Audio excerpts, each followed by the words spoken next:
자, 오늘 야고보 사도는 흩어져 있는 성도들에게 인내하라고 가르쳐 주십니다. 인내하라. 그러니까 믿음이 있는 사람은 어떤 특징이 뭐냐? 잘 인내해야 한다는 거죠. 7절에도 참으라, 또 참으라. 8절에도 참고, 10절에도 오래 참음, 11절에도 인내하라. 11절 욥의 인내를 들었고, 인내하라, 인내하라, 참으라, 참으라. 그래도 7절 끝에는 기다리라 이렇게 말씀합니다. 믿음이 있는 사람은 어떤 행동을 보이느냐? 잘 참습니다. 잘 인내하고 잘 기다리는 거죠. 어제 우리 말씀에서 구름같이 허다한 믿음의 증인들이 성경에 많이 기록되어 있는 것을 우리가 어제 살펴보았죠. 구름같이 허다한 믿음으로 끝까지 붙잡고 살았던 사람들이 있으니 그 사람들을 거기 증거가 있으니 그 사람 성경이 있으니 그 사람들을 보고 너희도 끝까지 믿음을 지켜라라고 히브리서도 그렇게 말씀하셨습니다. 인내의 경주를 해라. 그렇게 믿음의 증인들이 평생 믿음으로 살았던 사람들, 핍박과 고난 중에도 인내로 살았던 사람들이 믿음으로 살았던 사람들이 있으니 그 사람들이 인내로 견뎠던 것처럼 너희도 그렇게 인내하면서 견뎌라 이렇게 권면을 하죠. 오늘도 똑같습니다. 믿음에 있는 사람의 특징이 뭐냐? 잘 인내한다, 잘 견딘다 이렇게 말씀을 하죠. 7절과 8절에 참으라는 말이 3번이나 똑같이 반복이 됩니다. 주님의 재림을 기다리면서 주님이 오실 때까지 강림하시기까지 길이 참으라. 그렇죠? 농부가 땅에서 나는 귀한 열매를 바라고 길이 참아 이른 비와 늦은 비를 기다리다니. 그러니까 주님께서 미래에 반드시 강림하실 것이니까 파루시아, 파루시아라고 부르죠. 파루시아 사상이라고 부르는데 강림, 다시 오심 이런 것을 가리켜서 파루시아 이렇게 불렀습니다. 그러니까 주님께서 다시 오실 때까지 다시 오실 것이니까 너희들 참아라. 그 믿으면 그때 오시니까 반드시 오시니까 참아라, 참아라. 그렇게 말씀합니다. 이 파루시아라는 말, 주께서 강림하시리라 그랬는데 파루시아라는 말로 이렇게 발음이 되는데 이 파루시아라는 말은 언제 썼냐면 황제가 불쑥 어느 도시를 순례할 때 황제가 순례한다, 뭐 순시한다 이럴 때 쓰는 말이 파루시아였습니다. 그리고 신이 나타난다, 황제가 나타나는 것처럼 또 이제 신이 나타난다 그럴 때 파루시아 이런 단어를 썼습니다. 그러니까 주님께서 파루시아 나타나시고 우리에게 순시하는 것처럼 불쑥 오실 날이 반드시 있으니까 그것을 믿는다면 기다려라 그렇게 말씀하는 거죠. 황제가 오듯이 하나님께서 나타나실 것이니까 기다려라. 그 예로 누구를 들어요? 농부의 예를 듭니다. 농부가 씨를 뿌리면 씨가 나고 열매를 맺을 때까지 기다리는 것처럼, 참고 기다리는 것처럼 너희들도 기다려라. 농부가 씨를 뿌리고 나면 어떻게 해야 될까요? 비가 와야겠죠. 오늘 여기 보면 이른 비와 늦은 비, 신명기 11장 말씀을 이용하는데 하나님께서 이른 비와 늦은 비를 주셔서 땅에 곡식이 풍성하고 포도주가 풍성하고 기름이 풍성할 것이다. 하나님께서 신명기 11장 13절 14절에 말씀하시죠. 그런 것처럼 하나님께서 이른 비와 늦은 비를 반드시 주실 것이니까 그렇게 이른 비와 늦은 비를 주시면 농사가 잘 되는 것처럼 그 비를 농부가 기다리는 것처럼 주님의 오심을 기다려라. 주님이 반드시 오신다. 기다려라. 제가 어렸을 때 초등학교 2학년 때인가 아버님께서 이제 초등학교 1학년 때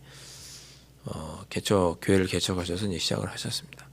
근데 그때 2학년 때쯤 됐는지 1학년 때쯤 됐는지 정확히 기억이 안 나는데 집에 물이 안 나오니까 어머니가 이제 겨울은 아니고 한 가을쯤에 저녁쯤에 봄쯤인가 하여튼 좀 추울 때 동네 한 1km 정도 가면 개울이 있었습니다.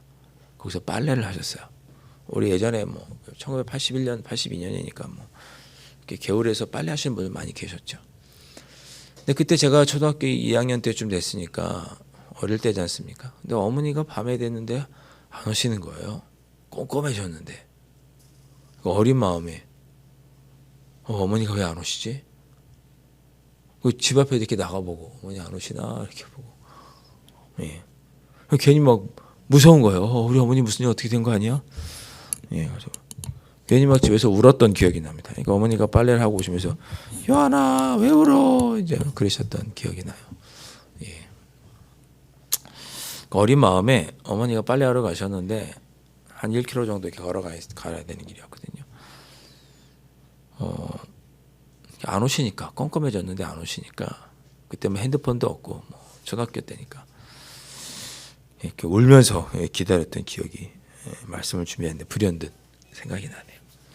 누군가를 기다리는 일은 때로는 무섭기도 하고 걱정도 되고 안 오시면 어떡하나 이루어지지 않으면 어떡하나 걱정과 어려움이 이제 드는 것이 당연합니다. 근데 그때 우리의 마음을 지켜주는 것은 뭐냐? 믿음이다. 반드시 오실 것이라는 믿음. 어린 마음에 저는 부족했던 거죠. 예. 어머니가 주님께서 반드시 오실 것이다.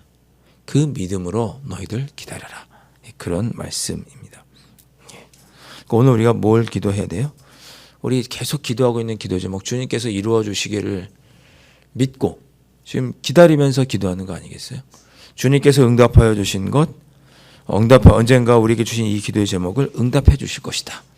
이루어 주실 것이다 라고 하는 믿음을 갖고 아직 이루어지진 않았지만 기도하는 거죠. 이 믿음이 있는 사람은 지금 인내하고 견딜 수 있는 힘을 갖고 있는 그런 사람이 바로 믿음이 있는 사람입니다. 오늘 그렇게 기도하셨으면 좋겠어요. 주님께서 들어주십시오, 응답해 주십시오라고 기도하지만 또 반드시 응답해 주실 줄 믿고 제가 그 믿음을 갖고 오늘을 잘 견디고 참고 인내할 수 있도록 오늘을 잘 견딜 수 있도록 성령 하나님 저의 마음을 강하게 붙잡아 주십시오. 이렇게 기도하실 수 있기를 바랍니다. 농부도 그렇게 이른 비와 늦은 비를 참듯이 주님 굳건한 믿음으로 제가 오늘도 잘 인내할 수 있도록 잘 견딜 수 있도록 믿음의 길에서 넘어지지 않도록 곁길로 가지 않도록 좌로나 우로나 흔들리지 않도록 저를 붙잡아 주십시오. 이렇게 기도하실 수 있기를 바랍니다. 자, 9절부터는 그렇게 믿고 인내한 사람들은 어떤 모습으로 살아야 되는지를 말씀합니다. 9절에 보니까 형제들아 서로 원망하지 말라. 서로 원망하지 말라. 그리하여 심판을 면하리라. 보라 심판주가 문 밖에 계시니라. 이게 무슨 갑자기 믿음 인내하러 가시다가 왜 이 원망하지 말라 이런 얘기를 하셨을까? 야고보서 4장 11절 12절에 보면 서로 비방하지 말라는 말씀을 이미 하셨습니다. 그러니까 아마 이때 그런 일이 있었던 것 같아요. 야고보 사도가 편지를 쓸 때 기다리다가 주님께서 오실 것을 기다리다가 기다리는 중에 주님이 오시리라. 그러니까 신실하게 신앙생활을 하는데 고난이 있고 핍박이 있다 보니 서로 힘들다 보니 서로 무슨 얘기를 하기 시작하냐면 너 때문에 그래. 네 탓이야. 너 때문에 이렇게 된 거야 라고 서로 원망하고 비판하고 비난하고 심판하고 판단하는 일이 생긴 거예요. 예. 제가 이제 주일에 히스기야 이야기도 드렸지만 우리가 신앙생활 하다가도 실족하고 넘어질 때가 있잖아요. 우리가 다 그렇게 연약함이 있죠. 그런데 고난 가운데 믿음이 약해지고 힘들어지고 이렇게 실족하고 이렇게 넘어질 수 있는데 그럴 때 서로를 비난하고 원망한 거예요. 여기 말씀은 그런 거죠. 너희가 감히 누군데 서로 비난하느냐. 우리의 진정한 심판주는 우리 예수님 아니냐, 우리 주님 아니냐, 하나님 아니냐. 예. 그런데 앞에 있던 4장, 야고보 4장 11절 거기 보면 서로 비난하지 마라. 예. 네가 서로 비난하면 네가 율법보다 큰 자냐, 하나님보다 큰 자냐, 너희들이 재판관이냐. 이렇게 야고보 사도가 꾸짖거든요. 그러니까 너희들이 뭔데 서로 비난하느냐. 심판주는 우리 하나님이시다. 우리 주님이시다. 근데 너희가 고난 중에 주님이 아직 오시기를 기다리면서 서로 믿음으로 서로 기다리면서 서로 격려하면서 그렇게 기다려야 할 너희들이 왜 서로 원망하고 불평하고 너 때문에 이렇게 됐어. 너 때문에 우리 구역이 이렇게 됐어. 너 때문에 우리 교회가 이렇게 됐어. 너 때문에 내가 이렇게 힘들게 됐어. 가족 간에 이웃 간에 성도들 간에 서로 원망하고 불평하느냐. 그러지 말아라. 서로 원망하지 말고 그래야 너희들도 심판을 받지 않는다. 이렇게 말씀합니다. 10절 형제들아 주의 이름으로 말한 선지자들을 고난과 오래 참음의 본으로 삼아라. 그랬습니다. 고난 중에도 인내하고 참았던 선지자들을 너희들의 믿음의 본으로 삼아라. 우리 히브리서에서는 예수님을 본받아라 이렇게 권면했다면 오늘 야고보서에서는 선지자들을 고난과 오래 참음의 본으로 삼아라.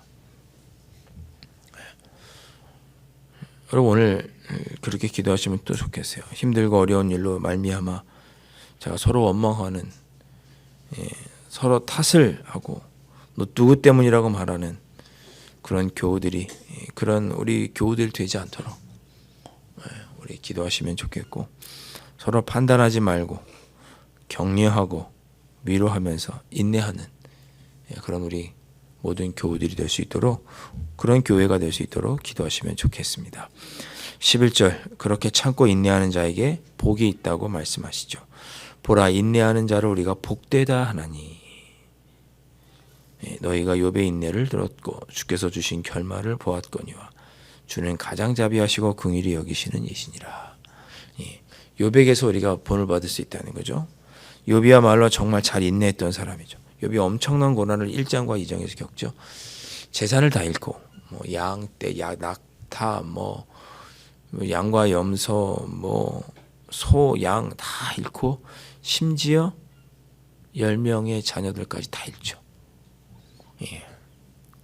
그때도 성경은 뭐라고 기록하느냐. 욥이 입술로 범죄하지 않았다 그렇게 말합니다. 하나님 원망하거나 하나님 없다라고 말하지 않은 거죠. 욥기 2장으로 넘어가면 하나님께서 건강도 걷어가십니다. 온몸에 종기가 나서 팍팍 그죠. 아내가 그 꼴을 보고 한심해서 하나님을 욕하고 차라리 죽어라. 아내가 홧김에 남편을 저주하죠. 그때도 뭐라고 말하냐 성경은 그럼에도 불구하고 욥이 입으로 범죄하지 않았다. 그렇게 성경은 기록합니다.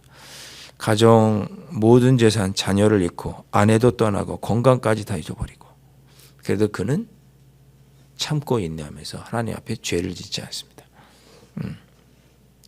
결국 하나님은 그렇게 인내한 욥을 참고 인내했던 욥에게 회복의 은혜를 주시죠. 욥기 42장 보시면 떠났던 친구들 자기와 다퉜던 친구들과 화해하게 됩니다. 친구들이 욥에게 나서 욥을 위해서 제사를 드려주고 욥에게 재물을 갖다 줍니다. 위로금을 줘요. 친구들과 회복이 되고 또 어떻게 돼요? 재산도 갑절로 회복이 되죠. 갑절로 회복이 되고 심지어 하나님께서 다시 자녀들을 허락해 주십니다. 7 아들과 3 딸을 허락해 주시죠. 그 아내와도 회복이 됐다는 얘기 아니겠어요? 자녀를 다시 낳았다는 얘기는 아내도 부부관계도 회복이 되고 그리고 자녀들까지 허락해 주셨습니다. 여러분 자녀들을 처음에 잃어버리고 다시 하나님께 새로운 자녀를 주셨으면 그게 회복이라고 할 수 없죠. 처음에 10 자녀를 잃어버렸는데 그 슬픔은 늘 가슴에 묻어 있겠죠. 다시 하나님께서 새롭게 자녀를 주셨다고 그 슬픔이 사라지지는 않을 거 아니에요.